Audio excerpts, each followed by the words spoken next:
Results are out? No. Not the examinations have been held. Completed. তো আজকে supreme কোর্টে মামলার শুনানি ছিল। আশা করি আপনারা অনেকেই মামলার শুনানি লাইভ দেখেছেন। তো ডায়েরি নাম্বার আপনারা দেখতে পাচ্ছেন, বিজয় বিশ্বাস versus the state of West Bengal. তো আজকে কিন্তু মামলার শুনানিতে অনেক কিছু হয়েছে, রেজাল্টের বিষয়ে আলোচনা হয়েছে এবং অযোগ্য লিস্টে প্রকাশিত করেছিল কিছুদিন আগে কমিশন, সেই লিস্টের বিষয়ে কিন্তু আলোচনা হয়েছে। তো সম্পূর্ণ তথ্য আজকে এই ভিডিওতে আলোচনা করা হবে। অবশ্যই ভিডিওটি সম্পূর্ণ দেখুন, শেষ পর্যন্ত দেখুন। চ্যানেল নতুন দর্শক অবশ্যই চ্যানেলটিকে সাবস্ক্রাইব করে দেবেন।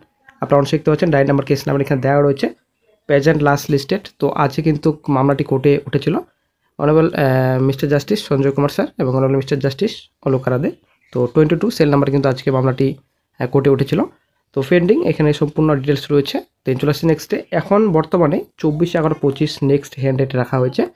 সুপ্রিম কোর্টের তরফ থেকে আজকে জিজ্ঞাসা করা হয়েছিল যে রেজাল্টের কি স্ট্যাটাস, বর্তমানে রেজাল্ট কি প্রকাশিত করা হয়ে গেছে।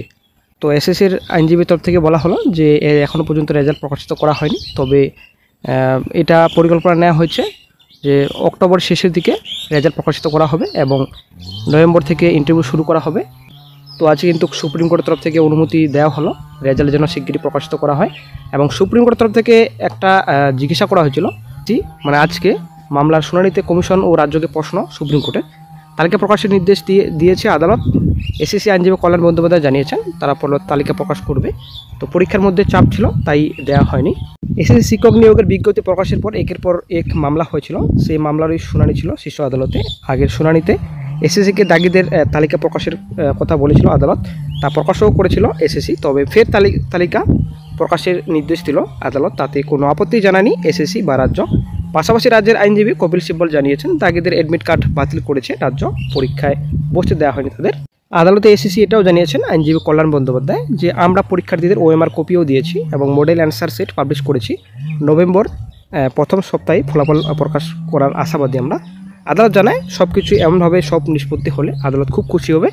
পরীক্ষার আগেও একটি তালিকা প্রকাশিত করেছিল এসএসসি, তাতে অযোগ্যদের নাম প্রকাশ করা হয়েছিল। নতুন পরীক্ষা বসতে চেয়ে আবেদন করা দাগিদের বিরুদ্ধে পদক্ষেপও নিয়েছিল কমিশন। তবে আবার তালিকা প্রকাশের কথা বলল আদালত, কারণ একটাই, এই যে তালিকা প্রকাশিত করা হয়েছে শুধুমাত্র নাম দিয়ে, ঠিক আছে, কোনো রকম ক্যাটাগরি বা আদার্স কোন তথ্য দিয়ে কিন্তু প্রকাশিত করা হয়নি। তো সেই মতো বন্ধুরা সুপ্রিম কোর্টের যেটা বর্তমানে নির্দেশ যে ও ক্যাটাগরি এবং আদার্স ডিটেলস দিয়ে সম্পূর্ণ তথ্য দিয়ে অযোগ্য লিস্ট প্রকাশিত করতে হবে নতুনভাবে, এটাই কিন্তু সুপ্রিম কোর্টের নির্দেশ। আজকে পুজোর আগে এসএসসি নবম দশমের শিক্ষক নিয়োগে পরীক্ষার আবেদন করেছিল প্রায় 3,19,961 জন।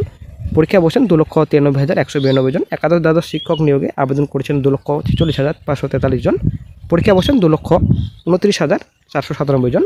উল্লেখযোগ্যভাবে এই দুই পরীক্ষায় ভিন রাজ্য থেকে অনেকেই পরীক্ষা দিতে এসেছিলেন। তো বন্ধুরা আশা করি বুঝতে পারলেন। তো আজকে সুপ্রিম কোর্টের বিচারপতি সঞ্জয় কুমার স্যার কিন্তু বললেন যে এসএসসির অযোগ্যদের যে তালিকা প্রকাশিত করা হয়েছে সেটা কিন্তু স্পষ্ট নয়, অবশ্যই স্পষ্টভাবে সম্পূর্ণ তথ্য দিয়ে লিস্ট প্রকাশিত করতে হবে অযোগ্যদের। স্কুল সার্ভিস কমিশনকে আবারও বিস্তারিতভাবে অযোগ্যদের নামের তালিকা প্রকাশিত করতে বলা হলো। এদিন এই মামলায় শুনানিতে এসএসসির আইনজীবী কপিল সিব্বল এবং কল্যাণ বন্দ্যোপাধ্যায়কে বিচারপতি সঞ্জয় কুমার বলেন অযোগ্যদের নামের তালিকা প্রকাশের ক্ষেত্রে কোনো গোপনীয়তা রাখবেন না, বিস্তারিতভাবে দাগিদের নামের তালিকা প্রকাশ করতে হবে। এক্ষেত্রে বিষয়টি স্পষ্ট না হলে পরবর্তী সময়ে ফের আইনি জটিলতা তৈরি হতে পারে। মূলত বন্ধুরা এই মামলাটির করা হয়েছিল যে কারণে যে এই অযোগ্য লিস্ট 7 দিনের মধ্যে প্রকাশিত করতে হবে এবং তারপর এই যে 50% নম্বর 2016 সালের রুল ছিল, সেই হিসাবে 45%ও কিন্তু আবেদন করতে পেরেছিলেন, কিন্তু 50% নাম্বার এবার 2025-এ রাখা হয়েছে, ওই জন্য কিন্তু মামলা দায়ের করা হয়েছিল।